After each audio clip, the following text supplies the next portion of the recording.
इस तरीके से गरीदा फारूकी साहबा के शो के अंदर एक मुगल्लजात बके गए और उसमें इफ्तिखार फितना साहब हों या उसके अंदर दूसरे लोग हों, उन तमाम ने शमूलियत की। और एक वो मोहसिन बेग साहब, जो मैं अल्लाह को हाजिर नाजिर जान के आपके सामने कहता हूं कि वजीर आजम से पैसे मांगने आया करते थे और अकेले नहीं 12-12 बंदों के दरमियान में आते थे, प्राइम मिनिस्टर ऑफिस के अंदर आते थे। फिरदौस आशिक अवान साहबा के साथ ये आए, बाहर लॉन में प्राइम मिनिस्टर बैठे थे, वहां पर इन्होंने कहा कि अगर आप मुझे पैसा दें तो मैं पूरे मीडिया को नस डाल दूंगा, मैं पूरा मीडिया कंट्रोल करके आपके पांव में फेंक दूंगा। क्योंकि ये एडवर्टाइजिंग एजेंसी चलाते रहे, अब सबको पता है, वो न्यूज एजेंसी चलाते रहे।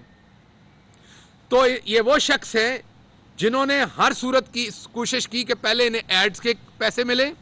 जब प्राइम मिनिस्टर ने उस पर जवाब दिया, क्योंकि हम कभी भी मीडिया को न कुत्ते की तरह भौंकने वाला कहते हैं, न कुत्ता कहते हैं जैसे बिलावल ने कहा, न परवेज रशीद की तरह कुत्ते को भौंकने वाला कहते हैं, न मरियम सफदर की तरह कहते हैं कि इनकी औकात क्या है, ये बात करके बताएं। हाँ, हम आपके साथ डिफरेंस ऑफ ओपिनियन करते हैं, हम आपके साथ इखलाकियात के अंदर बैठे हुए बात भी करते हैं, हम आपके साथ झगड़ा भी करते हैं इखलाकियात के अंदर रहते हुए। जी जी, मैं बात करता हूँ, मैं आपको नहीं कहा था, मैं अपोजिशन को कह रहा हूँ, आपको नहीं कह रहा। आप किधर से कमीने आ गए, तो अपोजिशन का काम है, करप्शन आपने थोड़ी की हुई है कि आप कमीने होंगे। देखिए, बात यह है कि बिल्कुल आपको ये दुख हुआ, और मैं समझता हूँ जब परवेज रशीद एक मुल्क के जो वफाकी वजीर इत्तलात रहे हों अपनी ऑडियो के अंदर कहें कि सीनियर तरीन सहाफ़ी कुत्ते की तरह भौंकते हैं, तो आपकी तरह हमें भी तकलीफ होगी, सिर्फ सहाफ़ियों को नहीं होगी। ये घटिया हरकत है। कल जो टेलीविज़न पे हुआ वो किसी सूरत काबिल कबूल नहीं है। मैं ये रिक्वेस्ट करूंगा कि सियासतदानों ने तो इस पर बात करनी, मीडिया के दोस्त इस पर बात करें।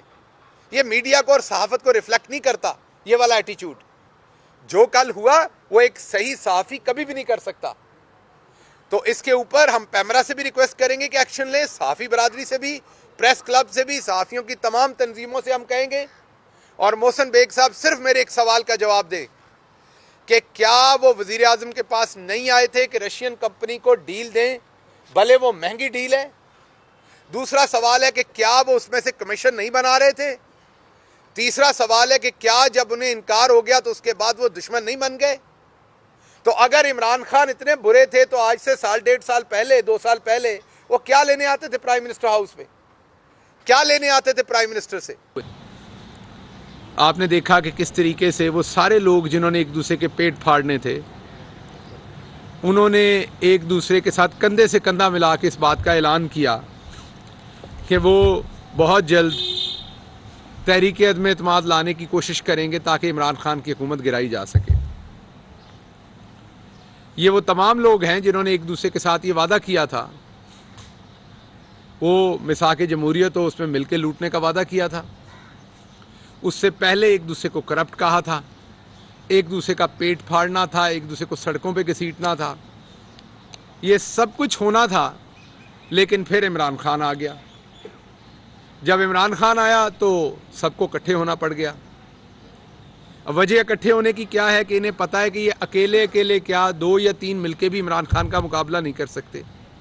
तो इन्हें लगा पाकिस्तान की पूरी जो करप्ट अशराफिया है उसको एक मुठ होना पड़ेगा, एकजुट होना पड़ेगा, फिर जाके ये इमरान खान का मुकाबला कर सकेंगे।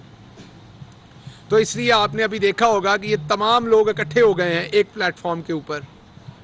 मतमा नज़र एक है कि किसी तरीके से इमरान खान से छुटकारा हासिल किया जाए ताकि जो अकाउंटेबिलिटी का प्रोसेस है वो रुके, जो मुकदमात है उन्हें तूल दिया जाए, उस तवालत के अंदर कहीं से रिकॉर्ड गायब किया जाए, कहीं पर कोई चीज़ मैनेज की जाए, और फिर टेक्निकल बुनियादों पर जैसे यहाँ की अशराफिया बड़े सालों से छूटती आ रही है, एक दफ़ा फिर छुटकर घर चले जाएं। अगर आप देखें तो पाकिस्तान की तारीख में, मैंने पहले भी कहा, गरीब के लिए इतना काम किसी ने नहीं किया जितना शहबाज शरीफ, उनकी फैमिली और जरदारी ने किया। जरदारी की अगर आप बात करें तो उन्होंने पापड़ वालों को रातों रात अरबपति कर दिया। बेचारा एक गरीब आदमी जो पापड़ बेचता है, जो रेडी लगाता है समोसे की, उसको रातों रात अरबपति कर दिया। तो क्योंकि शहबाज शरीफ साहब असल खादमे आला हैं, तो उन्होंने कहा ये तो नहीं हो सकता कि वो पीछे रह जाएं जरदारी साहब से।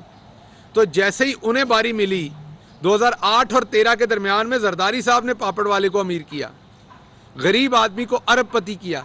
भुट्टो साहब ने तो वादा किया था ना, रोटी कपड़ा मकान। इन्होंने तो वादा किया कि बैंक भी आपका पूरे का पूरा, तो पापड़ वाले को अरबपति कर दिया। शहबाज शरीफ साहब और उनके बेटों ने 2008 और 2013 में, उन्हें ये गेम नहीं पता थी, शायद छोटी मोटी चोरियां मारते थे।